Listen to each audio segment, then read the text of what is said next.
Sir जैसे आप, इसलिए मैं पाबंद हूँ आपके हुक्म का इस असेंबली के अंदर। वैसे तो कानून कहता है कि आपने मेंटेन करना है डेकोरम हाउस में, इसलिए मैं बैठ गया था कि हाउस में डेकोरम नहीं था। आपकी रिट को इन्होंने चैलेंज किया था, इसलिए मैं बैठ गया था, लेकिन आप हुक्म कर रहे हैं। शायद आपने सस्पेंड कर दिया ये रूल कि ये शोर हंगामा कर सकते हैं। मैं हाजिर हूँ। मैंने सर कोई रूल सस्पेंड नहीं किया, लेकिन इनकी सीरियसनेस देखें। इस वक्त ये पार्लियामेंटेरियंस हैं और ये कर रहे हैं। आप प्लीज कंटिन्यू करें, please. Honorable Speaker, honorable members of this august house, I begin by expressing my deepest gratitude to Almighty Allah, whose infinite blessings, mercy and guidance have enabled us to continue serving the people of Sindh. By the grace of Allah subhanahu wa ta'ala, I stand before this august house today to present a rupees 3.56 trillion, including a development outlay of rupees 750 billion, with no new taxes budget 2026-27 of the government of Sindh for the 13th time, including 11 consecutive budgets, an honor and responsibility that no other elected representative has ever been entrusted with. At this moment, I also bow my head in gratitude to my late parents, whose values of honesty, hard work, and public service continue to guide me, and I thank my family for their unwavering support, patience, and sacrifice through this journey of service to the people of Sindh. Mr. Speaker, sir, at the outset, I pay tribute to Shaheed Zulfikar Ali Bhutto, founder of the Pakistan People's Party and former Prime Minister of Pakistan, whose vision of democracy and social justice and public empowerment transformed the political landscape of our country. I also pay homage to Shaheed Mohtarma Benazir Bhutto, whose courage, sacrifice and unwavering commitment to democratic values continue to inspire generations of Pakistanis. Before presenting the budget for the financial year 2026-27, I wish to place on record my profound gratitude to President of Islamic Republic of Pakistan, Mr. Asif Ali Zardari, for his guidance and steadfast support during these challenging times. I also acknowledge the leadership of Chairman Pakistan People's Party, Mr. Bilawal Bhutto Zardari, whose vision of people-centered development, social justice and inclusive growth continues to shape the priorities of the government of Sindh. His commitment to welfare of farmers, workers, women, youth and vulnerable communities remains central to our development goals. I also pay tribute to the brave armed forces of Pakistan, whose courage, professionalism and sacrifices continue to safeguard the sovereignty and territorial integrity of our beloved homeland. Recent regional developments have once again demonstrated Pakistan's role as a voice for peace, stability and principled diplomacy. Under the leadership of President Asif Ali Zardari, Prime Minister Mian Mohammad Shehbaz Sharif and Chief of Defence Forces Field Marshal Syed Asim Munir, Pakistan actively engaged with regional and international partners to support efforts aimed at de-escalation and peaceful resolution during the recent Middle East crisis, reaffirming its position as a nation that promotes peace in the region and stands for dialogue, upholding the canons of international law. Above all, I pay tribute to the resilient people of Sindh. I salute our farmers who continue to cultivate the land despite climatic uncertainty, our workers and labourers whose efforts sustain the economy, our teachers and healthcare professionals who serve with dedication, our entrepreneurs who continue to invest despite economic challenges, and our youth whose aspirations inspire us to build a better future. Honourable Speaker, I rise today to present the budget of the financial year 2026-27 in fulfilment of our constitutional responsibility and with a deep sense of commitment to the people of Sindh. The budget is being presented at a time when the global economy continues to face uncertainty arising from geopolitical tensions, disruptions in international trade, volatility in energy markets, and persistent inflationary pressures. According to the International Monetary Fund, global growth is projected at 3.1% in 2026, while global inflation is expected to remain elevated at 4.4%. Despite these challenges, Pakistan's economy demonstrated resilience during financial year 2025-26. National GDP increased from rupees 114 trillion to rupees 127 trillion. Economic growth improved at 3.7%. Per capita income increased from $1,751 to $1,901, and remittances reached a record $30.3 billion. Yet behind these encouraging indicators, ordinary citizens continue to face considerable hardship. Rising living costs, higher energy prices, and inflation placed significant pressure on household budgets. Inflation averaged at 6.69% during the year and reached 11.7% in May 2026, affecting the purchasing power of families across the country. Climate change also continues to pose a serious challenge to Sindh. The lessons of recent floods remain fresh in our memory. Recovery and reconstruction efforts continue across many districts, while increasing pressures on water resources, agriculture, and urban infrastructure demand sustained attention and investment. At the same time, thousands of young men and women enter the labour market every year seeking education, skills, and employment opportunities. Meeting these aspirations remains amongst our foremost responsibilities. Mr. Speaker, sir, faced with these challenges, the Government of Sindh remained guided by clear conviction. The impact of economic uncertainty should not be borne by citizens alone. Accordingly, throughout financial year 2025-26, the government pursued a strategy of fiscal responsibility, prudent governance, and sustained investment in development. We sought to protect citizens, preserve economic activity, and continue investing in the sectors that matter most to people's lives. It is against this backdrop of global uncertainty, inflationary pressures, climate challenges, and rising public expectations that the Government of Sindh pursued its development agenda during 2025-26. I now turn to the measures undertaken by the Government to maintain fiscal discipline, strengthen public finances, and sustain development momentum during a very challenging year. Honourable Speaker, sir, throughout the year, our objective was not merely to manage public finances, but to ensure that every rupee spent delivered the maximum possible benefit to the people of Sindh. Non-essential expenditures were carefully controlled. Administrative spending was streamlined, and available resources were redirected towards development priorities and essential public service. Our approach was guided by a simple principle: fiscal prudence must enable development, not constrain it.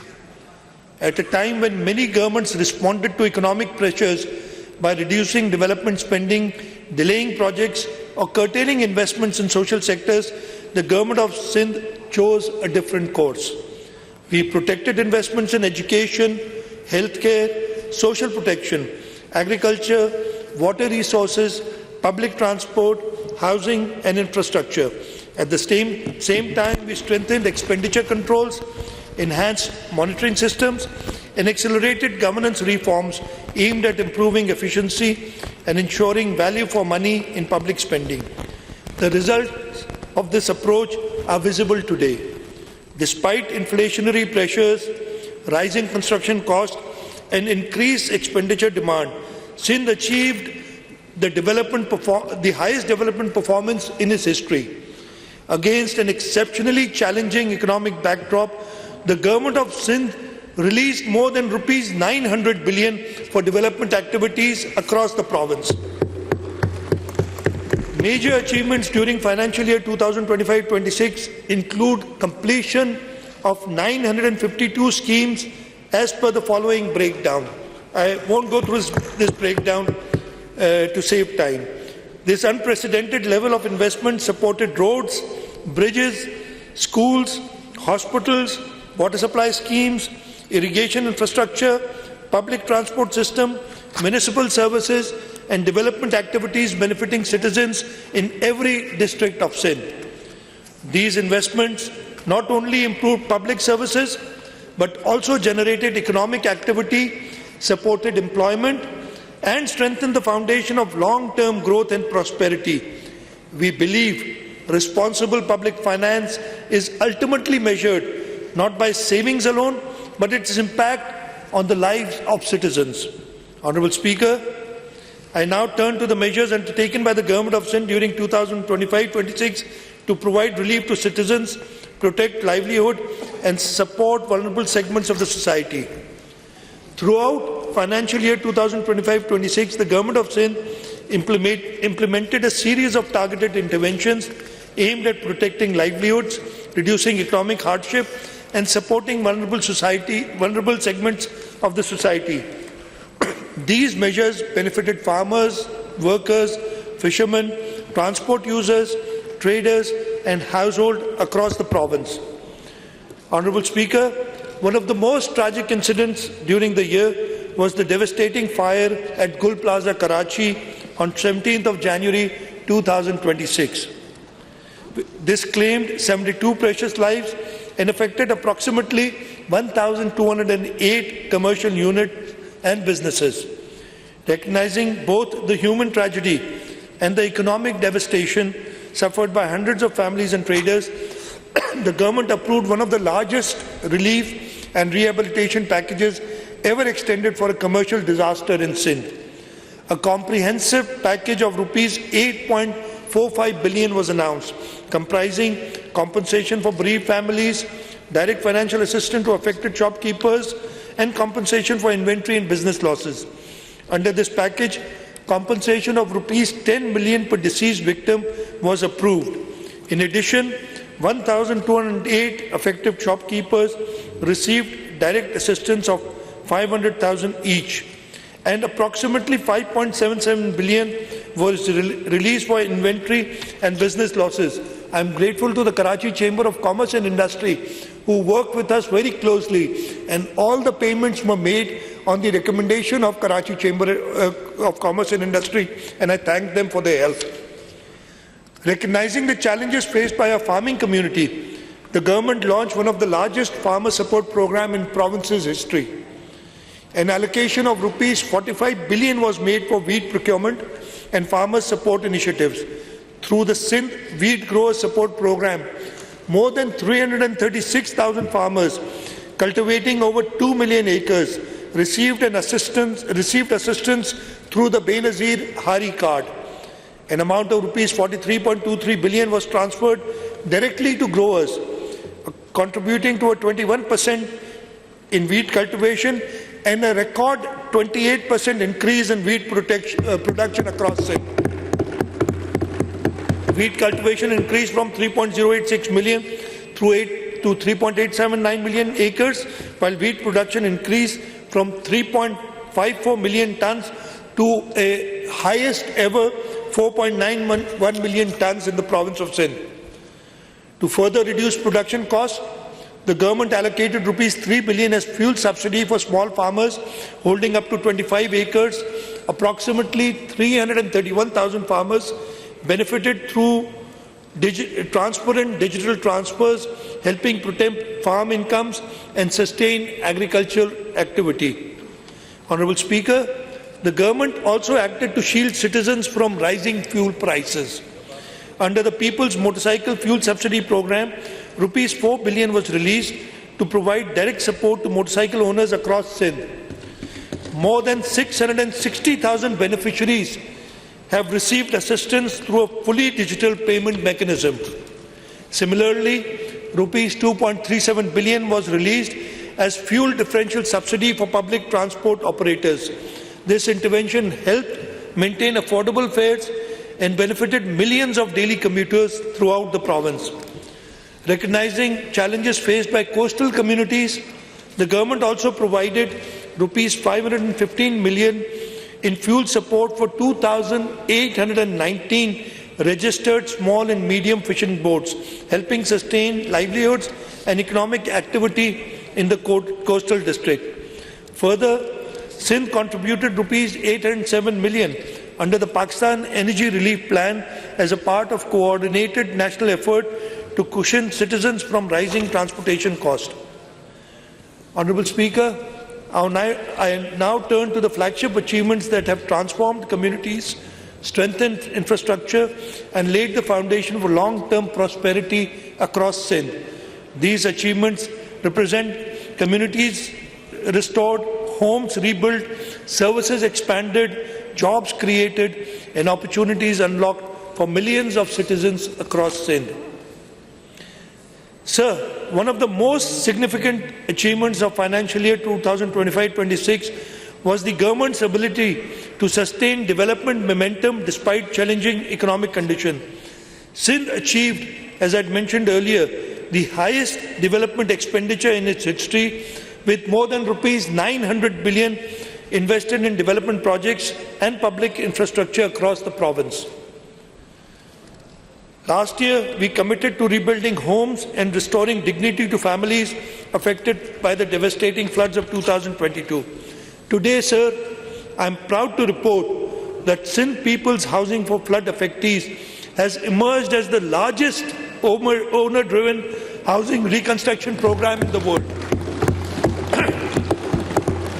The program has attracted international financing of approximately $1.675 billion, reflecting the confidence of development partners in Sindh's ability to deliver large-scale projects efficiently and transparently.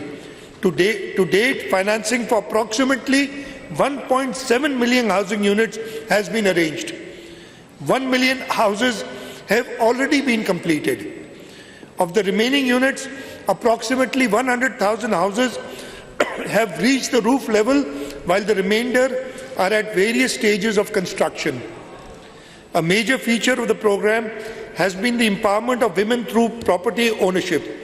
A total of 120,058 land titles have been registered in favour of eligible women beneficiaries, while more than 300,000 women have received ownership and land title documents, making the largest women-led asset transfer program in South Asia.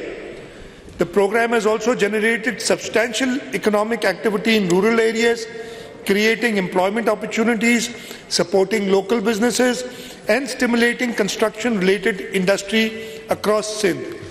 Mr. Speaker, sir, this program has been reviewed by all international agencies, and I'm very proud to tell you that the World Bank, the Islamic Development Bank, the Asian Development Bank have mentioned that this program is the best ever housing program that they've done anywhere around the world.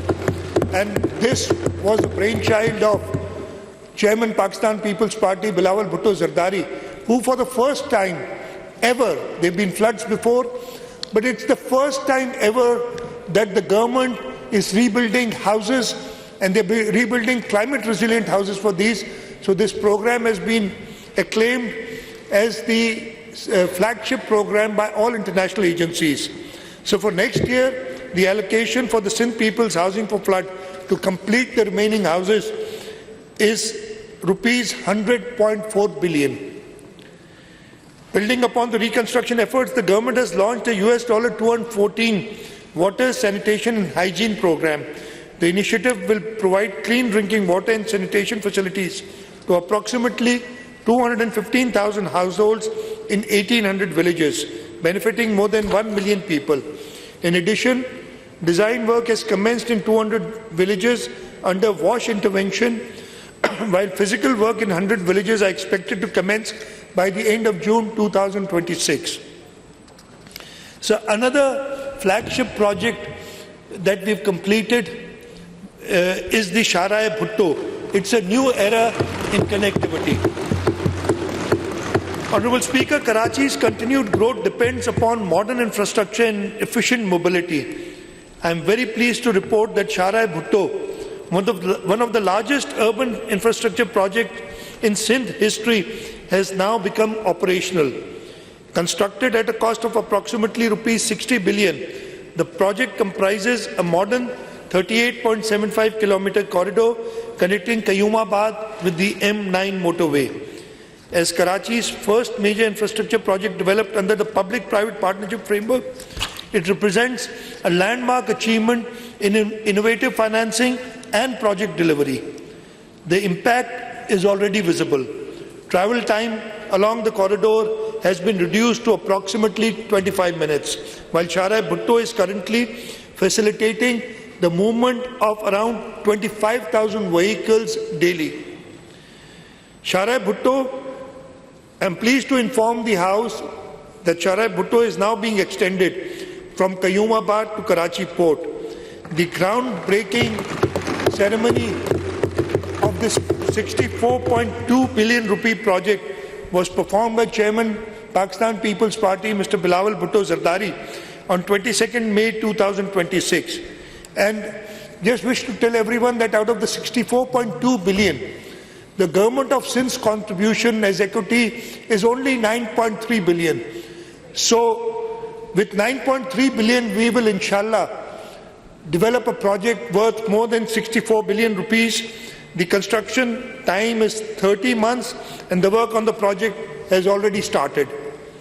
During financial year 2025-26, approximately 23 billion was committed. Some more projects in the city of Karachi I mentioned.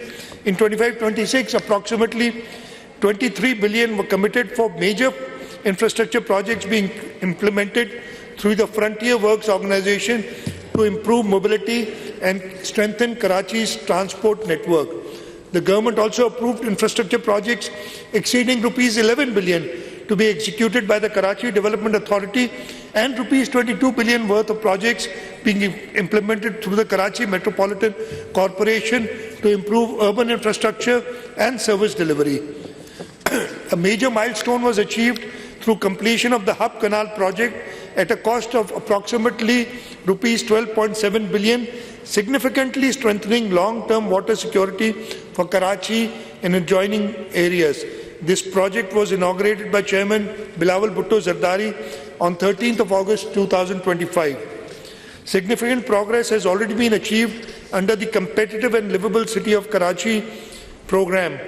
Development works are undertaken on 151 schemes across all 25 town municipal corporations of Karachi, of which 147 schemes have already been completed. The remaining schemes are on track for completion by the end of the current month. In addition to physical infrastructure, the program delivered important governance reforms through implementation of a modern SAP-based financial and payroll management system across all local councils and Karachi Metropolitan Corporation.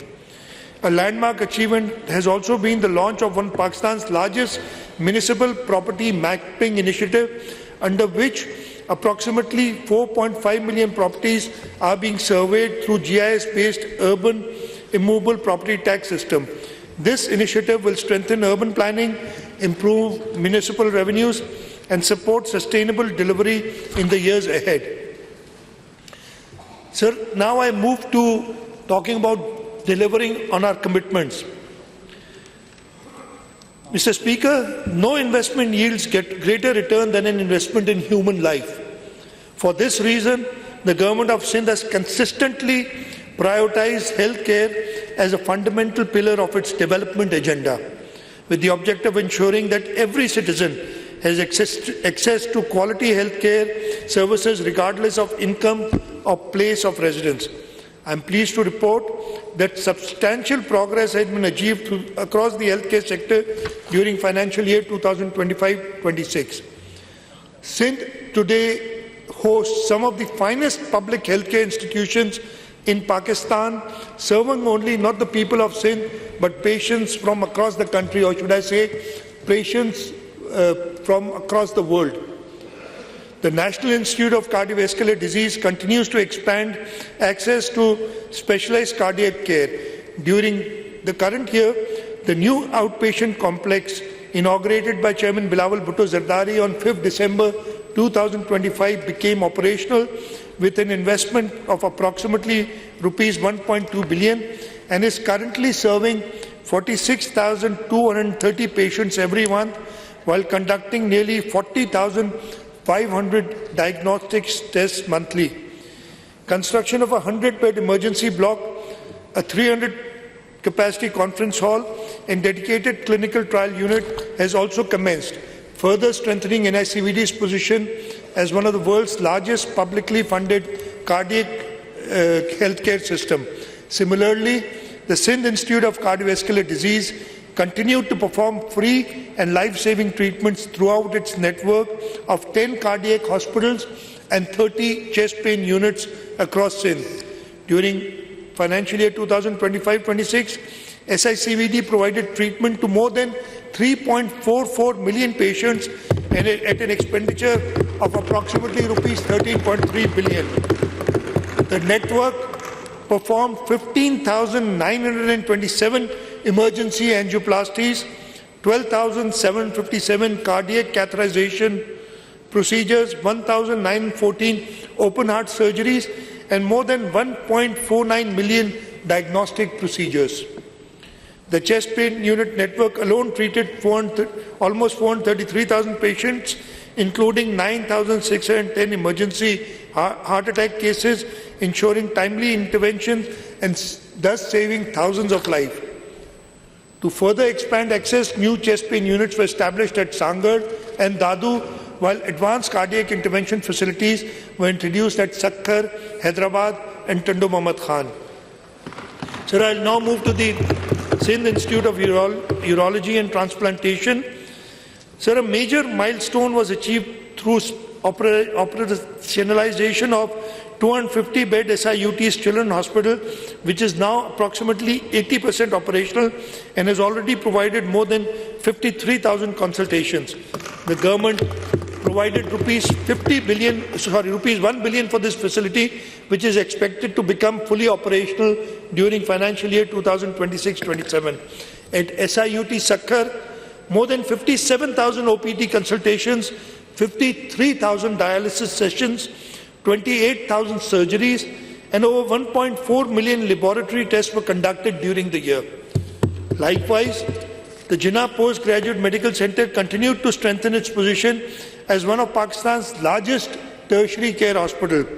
During the current financial year, JPMC provided healthcare services to approximately 2.58 million patients, including 617,436 emergency cases, while performing 38,487 major surgeries.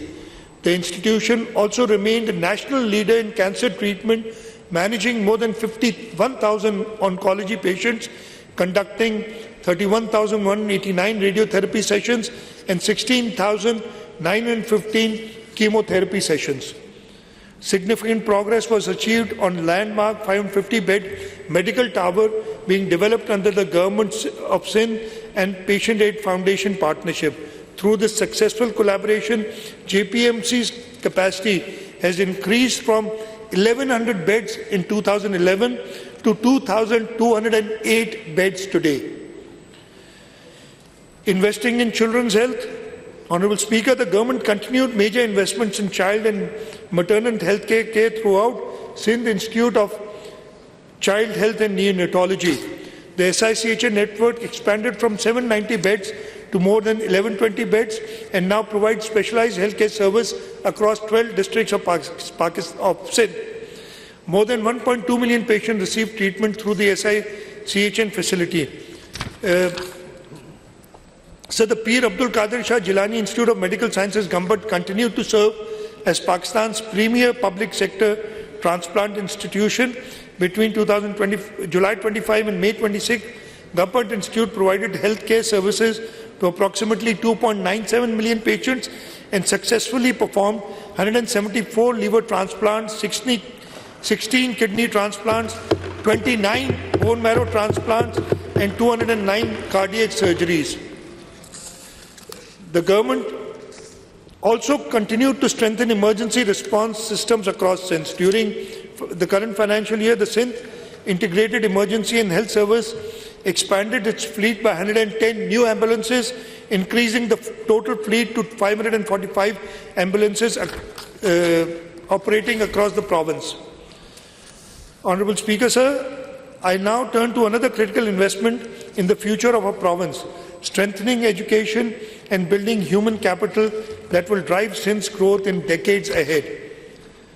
Honorable Speaker, no nation can achieve lasting prosperity without investing in its people and in its youth. Education remains the most powerful instrument for social mobility, economic growth, and human development.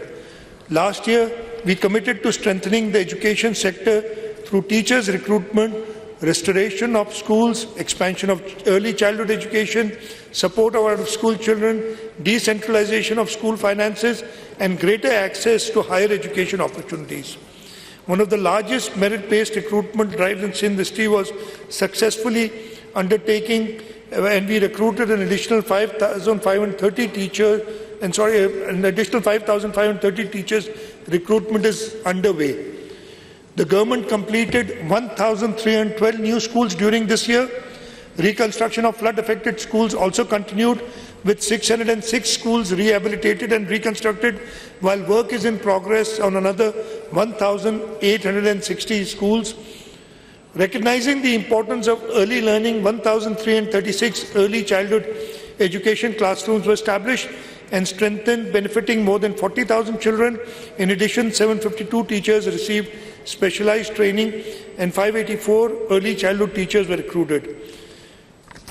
I'll just skip a few pages here due to shortage of time, and I'll go to law and order.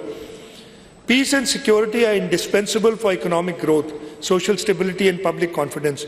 Recognizing this, the Government of Sindh continued to invest in modern policing, counter-terrorism capabilities, and public safety initiatives to ensure a secure environment for citizens and businesses alike. A major milestone during financial year 2025-26 was the expansion of technology-driven policing and road safety initiatives. The introduction of AI-based faceless e-ticketing system, together with expansion of the Safe City program, transformed traffic enforcement and strengthening road safety across the province. More than 1.07 million electronic tickets were issued through transparent and technology-based enforcement mechanism. Adopting a citizen-friendly approach, the government waived penalties for the first-time traffic violators to encourage compliance through awareness rather than punishment. To further strengthen the surveillance and public safety, 1,325 smart cameras equipped with facial recognition and automatic number plate recognition technologies were installed at strategic locations. So in addition, 1,487 assistant sub-inspectors were recruited. Recruitment of 2,000 investigation officers was approved, and modernization work commenced on 40 model police stations across the province. So one of the most important achievements of the year was restoration of peace and security in the Kacha areas of northern Sindh through targeted anti-dacoit operations in Shikarpur, Kashmor and Ghodki, supported by an allocation of Rs 872 million. Law enforcement agencies conducted 141 encounters, eliminated 48 hardened criminals, made 140 arrests and secured 475 voluntary surrenders. Most importantly, approximately 115,000 acres of Kacha territory was cleared from criminal influence, restoring confidence among local communities and strengthening the writ of the state. Sir, I now turn to another important commitment of this government, that is empowering persons with disabilities, promoting inclusion and ensuring that no citizen is left behind in journey towards progress and power and prosperity. During the current financial year, significant progress was achieved in expanding rehabilitation services, strengthening inclusive education, and improving accessibility across the province.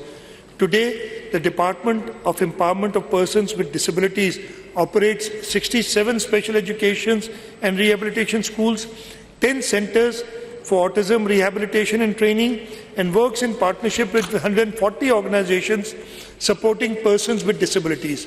More than 1,000 teachers from 300 schools received specialized training under Inclusive Education Program, while a broader initiative has been launched to train 5,000 teachers in inclusive education methodologies.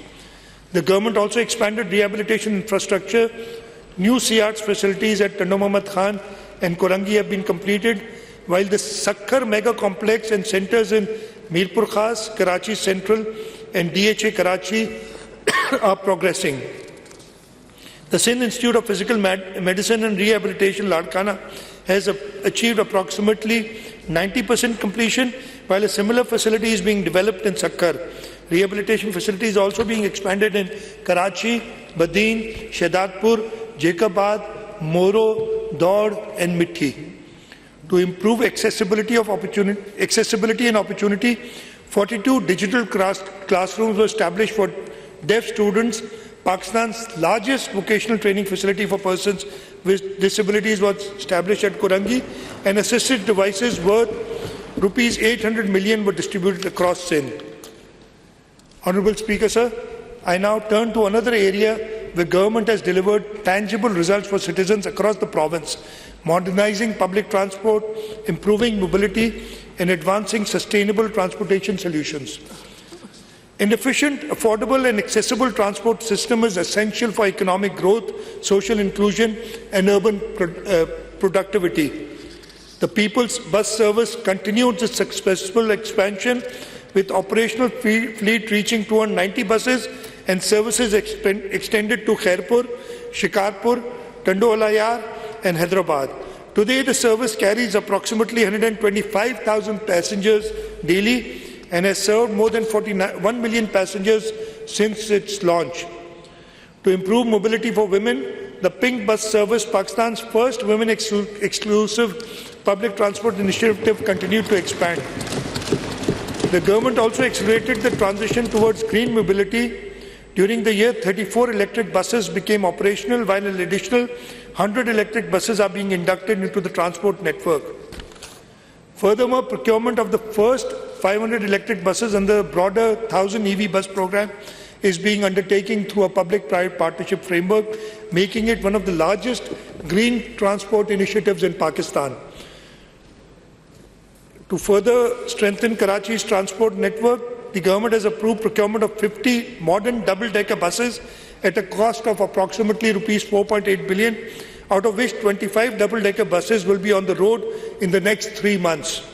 The new fleet is expected to serve more than 30,000 passengers daily and will significantly enhance public transport capacity in the city. Sir, I now turn to another important pillar of our development strategy, leveraging public-private partnerships to accelerate infrastructure development, attract investment and create new opportunities for economic growth. The Government of Sindh has successfully positioned public-private partnership as a key instrument for infrastructure development. Today, Sindh possesses the largest public-private partnership portfolio in Pakistan, valued at approximately rupees 877 billion, with projects worth rupees 190 billion under construction and a further 365 billion under procurement and investment. These projects span transportation, water supply, renewable energy, urban infrastructure and environmental sustainability. A flagship project under this framework is the Ghodki-Kandkot Bridge, the largest bank-to-bank or longest bank-to-bank bridge across River Indus in Pakistan, spanning approximately 12.2 kilometers. The project will transform connectivity in northern Sindh. The government also launched the carbon emission reduction through forestation project, covering approximately 35,000 hectares of riverine forest in Jamshoro and Matiari district. The project will sustain climate resilience, support carbon sequestration, enhance biodiversity and create livelihood opportunities for local people. Sir, I now turn to water security, sanitation and public health infrastructure. Access to clean drinking water, sanitation and reliable public health infrastructure remains essential for public health, economic well-being and sustainable development. During the current financial year, the government continued to invest significantly in water supply, sanitation and drainage infrastructure across Sindh. Out of 167 targeted water supply and drainage schemes, 147 schemes have been completed, while work on 146 additional schemes is progressing and is expected to be completed during the next financial year. Major achievements include the completion of ultraviolet filtration water supply project at Rattodero and significant progress on the Shahadkot water supply and drainage project, improving access to safe drinking water and sanitation service for local communities. The government is also implementing 578 water supply and sanitation schemes with an investment of approximately rupees 45.56 billion, alongside 67 rural development schemes worth rupees 5.10 billion. Sir, I now turn to the area that will determine the future competitiveness of our province, empowering our youth through technology, innovation and digital skill. Recognizing that future economy will increasingly be driven by technology, innovation and knowledge, the Government of Sindh has made significant investments in digital transformation, technology education and skill development. During 2025-26, substantial progress was achieved through successful implementation of People's Information Technology Program Phase 2, one of the largest digital skill initiatives in Sindh. Sir, I'll just skip the details. They're here, and this document is part of the record of the assemblies. And I'll just, due to shortage of time, I'll just move on to two important nation-building sectors, the works and services and irrigation. In works and services, approximately rupees 146 billion has been released for the projects, including 10.94 billion for maintenance and rehabilitation. 341 schemes have been completed. 2,936 kilometer roads has been either new roads have been built or rehabilitated, almost 3,000 kilometers in the year. On the irrigation side, rupees 96 billion were released, and important achievements in the irrigation because we were particularly concerned about floods. So we focused on the floods, and as a result, the Karo Ghungro outfall drain system has achieved 69% physical progress. Soni Dhoro restoration project is almost complete. The Khairpur drainage network, restoring drainage services to approximately 142,000 acres affected by the 2022 floods, is almost complete. The Ranara Canal head reach lining has been completed. Shadiwa small canal lining has been completed. Bulleri distributary lining is almost complete. Rajwa lining is almost complete. Bahadurwa lining is almost complete. Ganjbar lining is almost complete. Gaja Guni branch drain and Hajipur pumping stations have been physically completed substantially.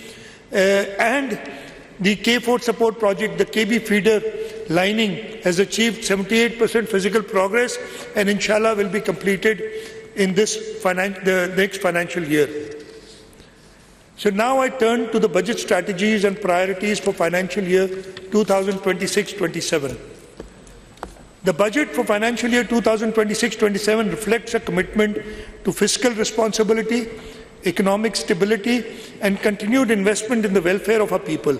The total budget outlay for the coming financial year is rupees 3.562 trillion, comprising current expenditure of 2.560 trillion, a development portfolio of rupees 720.39 billion and capital expenditure of rupees 281.7 billion. Despite significant fiscal constraints and additional national obligations, we have protected allocations for education, healthcare, irrigation, public safety, local government services and social protection. The budget has been formulated on the principles of fiscal prudence, protection of human development, infrastructure investment and support for vulnerable sections of the society through a balanced combination of expenditure rationalization, improved resource mobilization and targeted investments. This budget seeks to sustain economic growth, strengthen public services, enhance climate resilience and create opportunities for future generations across Sindh. The budget has been prepared on a balanced strategy founded on 4 principles: safeguarding Sindh's constitutional rights, maintaining fiscal sustainability, contributing to national stability, and continuing investment in the welfare of our people. Honourable Speaker, Sindh responded positively to federal government's request for cooperation towards national strategic requirements. However, from the outset, we made it clear that any support must remain fully consistent with the Constitution, protect Sindh's rights under the NFC award, and not compromise provinces' development priorities, fiscal sustainability, or public service delivery obligations. Following extensive negotiations, the Government of Sindh secured a comprehensive framework of constitutional and financial safeguards through an arrangement with the federal government. The most important safeguard is the full protection of Sindh's constitutional entitlement under the 7th NFC award. This arrangement explicitly secures fiscal protection mechanism through a guaranteed federal revenue assignment base of Rs 3.35 trillion. Even if federal revenues fall below this threshold, Sindh's protected share will remain insulated from such shortfalls, ensuring stability and predictability in provinces' finances. At the same time, any revenues collected above the projected federal revenue assignment of Rs 15.264 trillion will continue to be distributed under the NFC formula, ensuring that Sindh retains its full constitutional share in future revenue growth. Honourable Speaker, the constitutional basis for this support is rooted in Article 164 of the Constitution, which empowers the Provincial Assembly to make grants in respect of matters beyond its legislative competence. This arrangement reflects the spirit of cooperative federalism. Fulfilling these national responsibilities has not been without a cost. To accommodate this contribution while maintaining fiscal stability, the government has reduced its provincial ADB size from the projected Rs 575 billion to Rs 400 billion. Nevertheless, we have protected priority projects and essential public services that directly affect the lives of our citizens. Our objective is not merely to spend more, but to spend better. This budget therefore reflects a careful balance between national responsibility and provincial rights, between fiscal discipline and development ambition, and between present challenges and future opportunities. So I'll just briefly tell you our investments in various sectors. In the education sector, that remains at the heart of the government's development strategy. We are allocating Rs 601 billion for education. For health and population sector, the total allocation is Rs 402 billion. This would enable, and so we have ring-fence funding to our flagship healthcare institutions, including NICVD, SICVD, SIUT, SICHN, JPMC and Government Institute, which collectively provide free and life-saving healthcare services to millions of patients annually. We've also ensured that our partnership with Indus Hospital Network, Child Life Foundation and Patient Aid Foundation remains insulated from fiscal pressures so that uninterrupted healthcare services continue to be available to the citizens of this province. So in the transport and communication sector, we have allocated 185 billion rupees. These investments will support expansion of public transport system, road infrastructure, bridges and strategic connectivity projects across Sindh. Our objective is to improve mobility, reduce travel time, facilitate trade and provide safe, affordable and efficient transportation system to the people of Sindh. So in the irrigation sector, an investment of Rs 103 billion has been provided. The government will continue investing in canals, drainage systems, barrages, flood protection works and climate resilient water structure. In sanitation and public health engineering sector, an allocation of Rs 49 billion has been earmarked, and this will enable us to ensure that drainage infrastructure and public health engineering projects improve living conditions and public health outcomes, particularly in the underserved urban and rural areas. Sir, for local government and service delivery sector, we are allocating Rs 347.6 billion. And these resources will support municipal infrastructure, urban development, solid waste management, community services, and improvement in local service delivery across Sindh. For law and order, to maintain peace and security, an amount of 222 billion rupees is being allocated. These resources will strengthen policing, public safety, counter-terrorism capabilities, safe city initiatives, and modern law enforcement infrastructure to ensure the protection of lives and property across the province. An amount of rupees 72.8 billion has been allocated for the agriculture, livestock and fisheries sector, which remain a priority for us. For energy, climate and environmental sector, rupees 84 billion has been earmarked.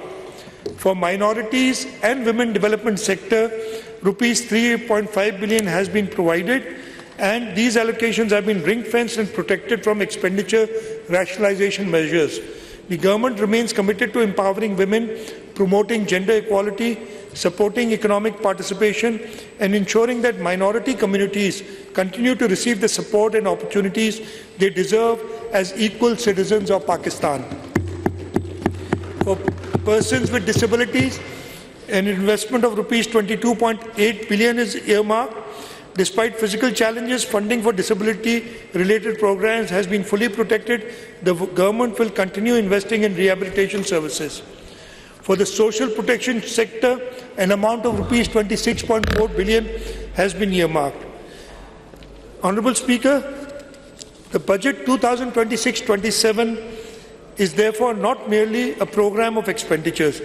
It is carefully prioritized investment strategy designed to protect human development, strengthen infrastructure, improve connectivity, enhance water security, promote economic growth, and create opportunities for future generations.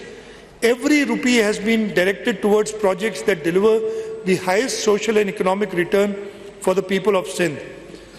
Honourable Speaker, sir, having outlined our strategy for the year ahead, I now turn to a series of transformational initiatives that will shape the next phase of Sindh's development and create new opportunities for investment, employment and prosperity. And so I would like to mention that these initiatives were done under the guidance of Chairman Pakistan People's Party, Mr. Bilawal Bhutto Zardari, and President of Pakistan, Mr. Asif Ali Zardari. And when I talk about them, you will know where we are going to. From our normal day-to-day development work, we are now thinking big, and we are thinking international, and I'll come to that now.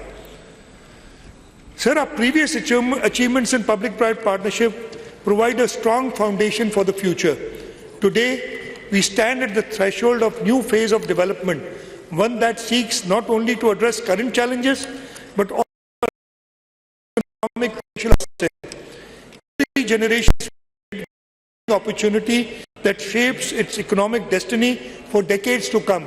And I believe, sir, that moment for Sindh is now. The government of Sindh believes that the time has come not merely to build projects, but to lay foundations of a new economic future. The initiatives that I am about to announce are therefore not conventional development schemes.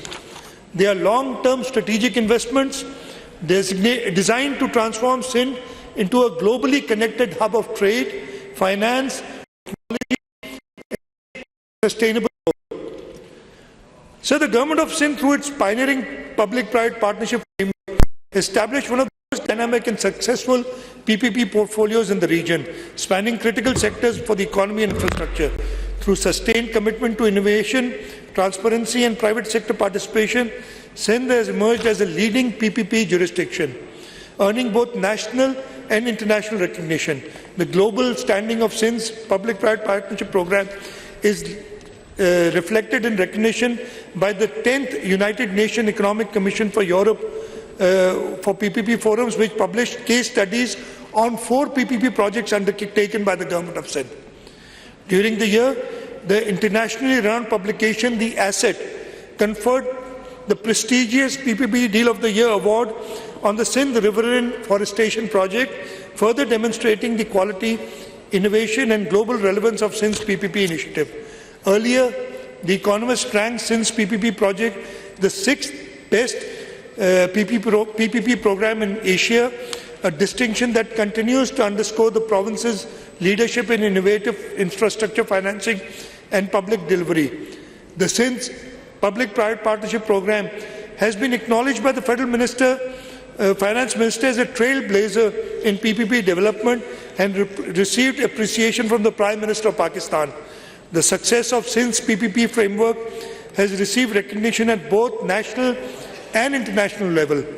Most recently, during the National Economic Council meeting held on the 10th of June 2026, the achievements of the Government of Sindh's PPP unit were formally appreciated by the National Economic Council, and the Government of Sindh was requested to share its experience and provide guidance to other provinces to accelerate implementation of PPP projects across Pakistan. This recognition reflects Sindh's leadership in infrastructure development, innovative financing, and efficient project delivery. Mr. Speaker, sir, building on this strong foundation, the Government of Sindh is now embarking upon the next phase of PPP's journey. The focus is no longer merely on expanding the portfolio. Our focus is now on undertaking transformational and strategically significant projects that will redefine Sindh's economic landscape, accelerated growth, strength, competitiveness, and create a more enabling environment for investment, business, and sustainable development. The initiatives that I am about to announce represent this new generation of PPP projects. They are designed not only to address present-day infrastructure needs, but to position Sindh as a leading centre of trade, finance, technology, energy and innovation for decades to come. Sindh has always led from the front. It was the vision of Shahid Zulfikar Ali Bhutto that led to the establishment of Port Qasim, which today handles nearly 40% of Pakistan's maritime trade. Most recently, Sindh became the first province to develop an airport through its own resources in the Thar region. These achievements demonstrate that when Sindh combines vision with determination, transformational changes become possible. Building upon this legacy, the government is embarking upon the next phase of its development journey. Sir, I am proud to announce that the Sindh government is going to undertake the KT Bandar Maritime and Economic Corridor. Throughout history, great cities and prosperous economies have emerged around ports, trade routes and maritime gateways. The development of KT Bandar represents Sindh with a once-in-a-generation opportunity to create an economic growth pole on the southern coastline of the province. Sir, I remind you that this project was conceived by Shahid Mohtarma Benazir Bhutto during her government from 1993 to 96, and it is now that the government of Sindh is by itself taking this project to fruition. Guided by the vision articulated by President Asif Ali Zardari, the government has initiated the process of evaluating KT Bandar as a future maritime, logistic, industrial and energy hub of regional significance. An internationally benchmarked integrated economic viability assessment will be undertaken to evaluate the development of a modern coastal economic corridor incorporating port infrastructure, industrial zones, logistic and warehousing facilities, export-oriented manufacturing clusters, energy infrastructure, and multimodal transport connectivity. The assessment will also examine strategic links with the Dhabeji Special Economic Zone, Thar's energy and mineral resources, and emerging regional trade corridors. Our vision extends far beyond the development of a port. We envision a new economic ecosystem that can generate investment, industrialization, export, and employment for the generations to come. The successful development of KT Bandar has the potential to transform the economic geography of Sindh in much the same way that Port Qasim transformed the economic landscape of Pakistan several decades ago. We expect that the federal government will support the government of Sindh in this big leap forward. So the next important initiative that we are undertaking is creation of the Sindh Infrastructure Financial Centre in the city of Karachi. Karachi has long been the commercial and financial heart of Pakistan. It hosts the country's largest banks, capital markets, financial institutions and corporate headquarters. As Pakistan's gateway to international trade and investment, Karachi possesses all the ingredients necessary to emerge as a leading regional financial centre. Building upon this historic strength and leveraging Sindh's internationally recognized expertise in developing innovative public-private partnership projects, I am pleased to announce that the Government of Sindh has initiated the process for establishing the Sindh International Financial Centre as a world-class platform for investment, finance, innovation and dispute resolution. The Government envisions this centre as a modern financial ecosystem that will facilitate domestic and international investment, strengthen investor confidence and support the mobilization of capital for infrastructure, energy, housing, technology, climate resilience and industrial development. During the coming year, the Government will undertake the necessary legal, regulatory and institutional groundwork for the establishment of the centre in consultation with national and international stakeholders, financial institutions, investors and development partners. Here again, I seek the support of the federal government, as without their support, this would not be possible. We would take the initiative, we will do the groundwork, we only need their support to, inshallah, construct this Sindh Investment Financial Centre in Karachi. The proposed centre will seek to position Karachi as a leading regional hub for infrastructure finance, Islamic finance, climate finance, financial technology and international commercial services. The initiative will also explore the establishment of modern commercial courts, international arbitration and mediation facilities and investor-friendly regulatory frameworks aimed at ensuring speedy dispute resolution, greater certainty in commercial transaction and enhanced investor confidence. Through the centre, the Government aims to attract global capital, create high-value employment opportunities, strengthen Karachi's competitiveness and reinforce Sindh's role as a gateway for investment and economic growth in Pakistan and the wider region. For the successful establishment of this strategic investment, the Government will work closely with the Federal Government and relevant national institutions to develop an enabling legal, regulatory and investment framework. This will include streamlined investor onboarding, facilitation of visas and licensing, efficient regulatory approvals, competitive investment incentives and mechanisms to facilitate cross-border capital flows. 3 potential sites within Karachi's commercial corridors have already been identified and we are working at finalizing the site. To translate this vision to reality, funds have been earmarked in the budget for preparation of an internationally bankable feasibility study and implementation framework. So this Sindh International Financial Centre is not merely a real estate or an infrastructure project. It is a strategic initiative to position Karachi amongst the emerging financial centres of the region, attract global investment, deepen financial markets and create new opportunities for future generations. It represents our ambition to connect Sindh with global markets, global innovation and global opportunity. And this opportunity exists right now because of the Middle East crisis. The KT Bandar Port and the Sindh Investment Financial Centre are bound to succeed if we are able to do it right. The next economic transformation will be driven not by traditional industry alone. Sir, I go to the next major initiative, which is the Sindh Green Data Infrastructure Initiative. Sir, the next great economic transformation will be driven not by traditional industries alone, but by data, artificial intelligence, cloud computing and digital infrastructure. Across the world, governments and businesses are investing billions of dollars in data centers and digital ecosystems that power the modern economy. The demand for computing power, digital storage, artificial intelligence applications and cloud services is growing at an unprecedented pace. Sindh is uniquely positioned to capitalize on this opportunity. Our province possesses some of the most attractive renewable energy resources in the region, with solar irradiation levels ranging from approximately 5.5 to 6.5 kilowatt-hour per square meter per day. Areas around Karachi and Hyderabad offer immense potential for solar energy generation, while the Jampir Wind Corridor has already established itself as one of South Asia's most promising wind energy zones. Furthermore, the successful development of the Thar energy project demonstrates Sindh's institutional capacity, technical expertise and commitment to undertake large-scale energy initiatives.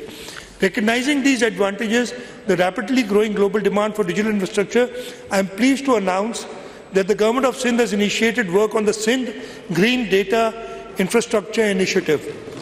Under this initiative, the government will undertake the necessary planning, regulatory facilitation and infrastructure development required to establish a dedicated renewable energy parks and technology zones capable of supporting large-scale data centers and digital infrastructure investments. The proposed initiative will integrate renewable energy generation, transmission infrastructure, international digital connectivity, data center parks, and investment facilitation within designated technology and energy zones across the province. By leveraging indigenous solar and wind resource, Sindh aims to attract domestic and international technology companies, cloud service providers, artificial intelligence enterprises, computing operators, and data center developers seeking reliable, affordable, and environmentally sustainable location for digital operations. The initiative will also support the establishment of dedicated data center facilities powered primarily through renewable energy source, creating a new generation of clean energy, digital infrastructure that strengthens economic competitiveness while advancing climate and sustainability objectives. So the benefits of these initiatives will extend far beyond the digital sector, while renewable energy generation will primarily support data centers and technology infrastructure. Surplus clean energy can also be utilized for desalination facilities, water treatment plants, industrial estates and special economic zones, including Nooriabad Industrial Zone, Site Karachi, Kurangi Industrial Area, Port Qasim Industrial Area, and the Dhabeji Special Economic Zone. This integrated approach will reduce energy costs, improve sustainability, and enhance the competitiveness of industrial and economic activity across Sindh. The initiative is expected to attract private investment, create high-powered, valued employment opportunities for our youth, strengthen digital infrastructure, and accelerate Sindh's transition towards a knowledge-based economy. To fully realize this vision, the government will engage with the federal government and relevant regulatory authorities to facilitate reforms that enable direct green energy offtake arrangements and remove regulatory barriers to investment in renewable energy-powered digital infrastructure. Sir, regarding energy security, renewable transition and solar empowerment, we also have a few new initiatives. Energy has always been the foundation of economic growth and human development. For many years, Pakistan has faced severe energy shortages that constrained industrial growth, discouraged investment, and imposed hardship on ordinary citizens. At this critical juncture, the government of Sindh took a bold visionary decision to unlock the vast coal reserves of Thar.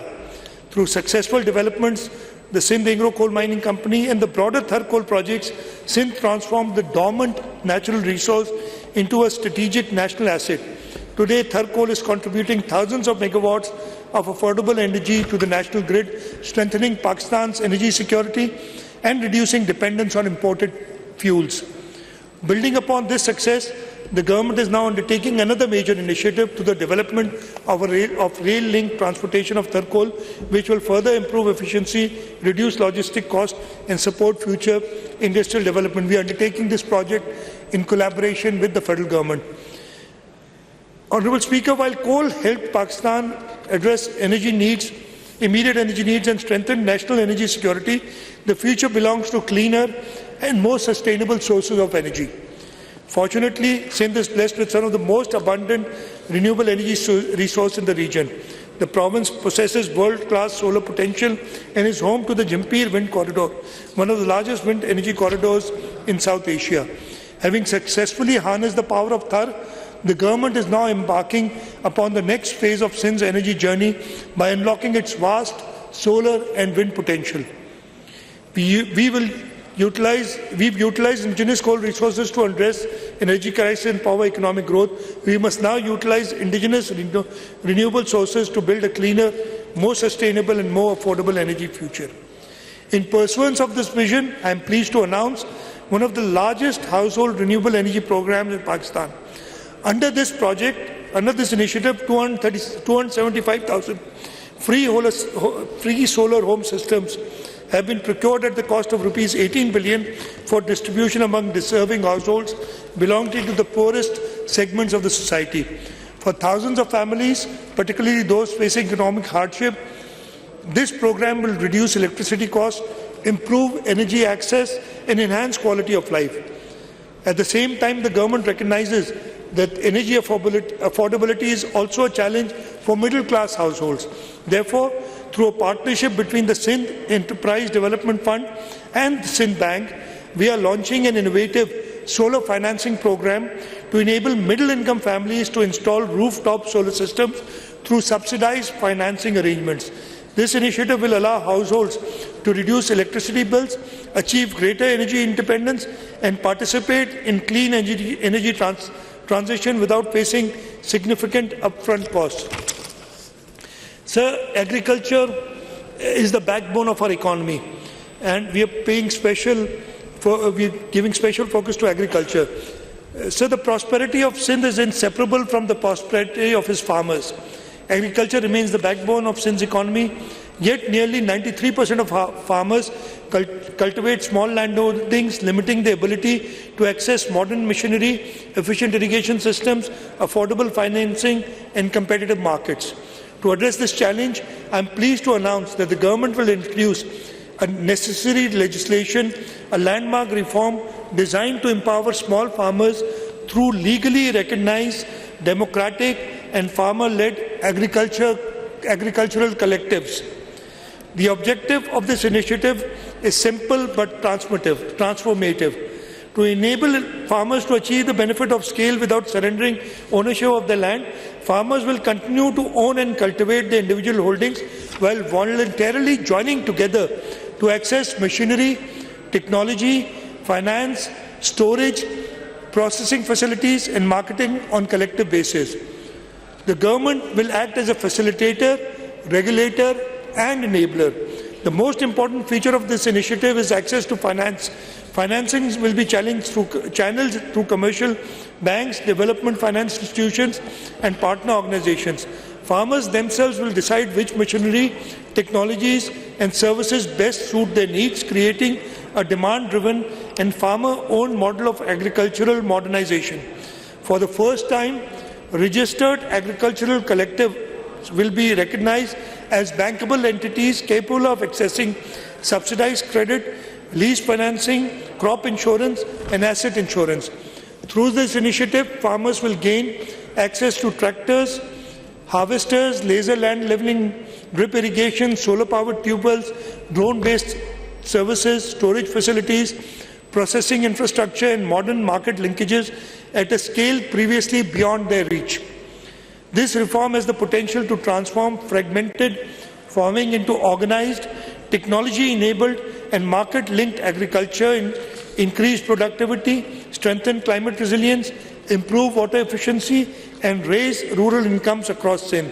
It is a new model of rural empowerment that places farmers themselves at the center of development and creates a pathway towards a more productive, prosperous, and sustainable agriculture future of Sindh. So another concept that we are working on is integrated waste to value and circular economy program. Rapid urbanization presents both challenges and opportunities. As our cities continue to grow, the need for sustainable and efficient waste management system becomes increasingly important.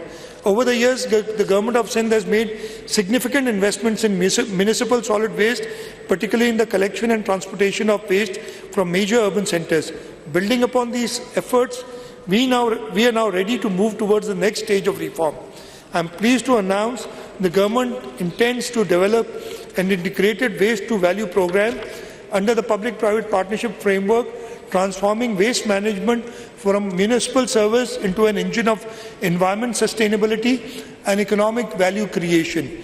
The proposed initiative will move beyond conventional waste collection and disposal by focusing on scientific processing, treatment and recovery of value from municipal solid waste. This will include the production of refuse-derived fuels, recycling of recoverable materials, and waste-to-resource initiatives capable of generating economic returns and reducing environmental impacts. The program will also incorporate modern landfill gas management systems to capture methane emission from existing and future landfill sites. These measures will contribute towards reducing greenhouse gas emissions, improving environmental outcomes, and strengthening climate resilience.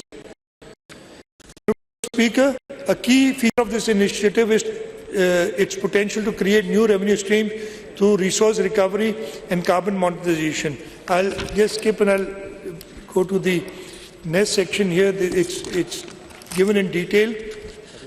So, taken together, these initiatives represent a new phase in Sindh's economic development.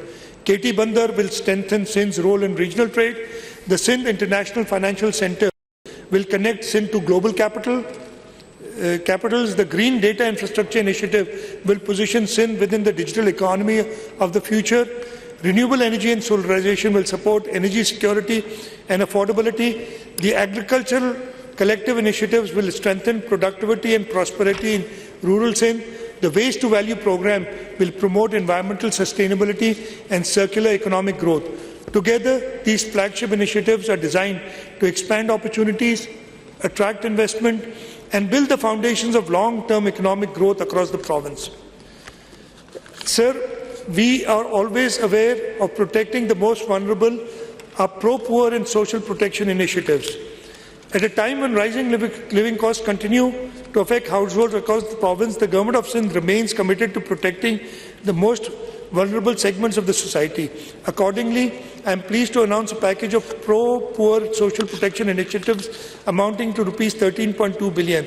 These initiatives include Kitchen Garden Initiative, Benazir Hari Card Program, Benazir Women Agriculture Workers Program, Orphan and Widow Support Program. Sir, I now turn to measures aimed at providing relief to workers, employees and pensioners. Honourable Speaker, sir, economic growth must translate into improved living standards for workers, employees and pensioners. The government recognizes that despite improving economic indicators, many households continue to face pressures from rising living costs. Workers, salaried employees and pensioners have contributed significantly to the progress and stability of our society and deserve support during challenging economic conditions. Accordingly, the government has decided to provide relief to both public and private sector workers. Honourable Speaker, there will be no new taxes in the next financial year 2026-27. The Finance Act proposes a number of targeted relief measures to support education, employment, insurance and agriculture. Sales tax on education support services, including education consultancy, testing and evaluation service, is being reduced to 5%.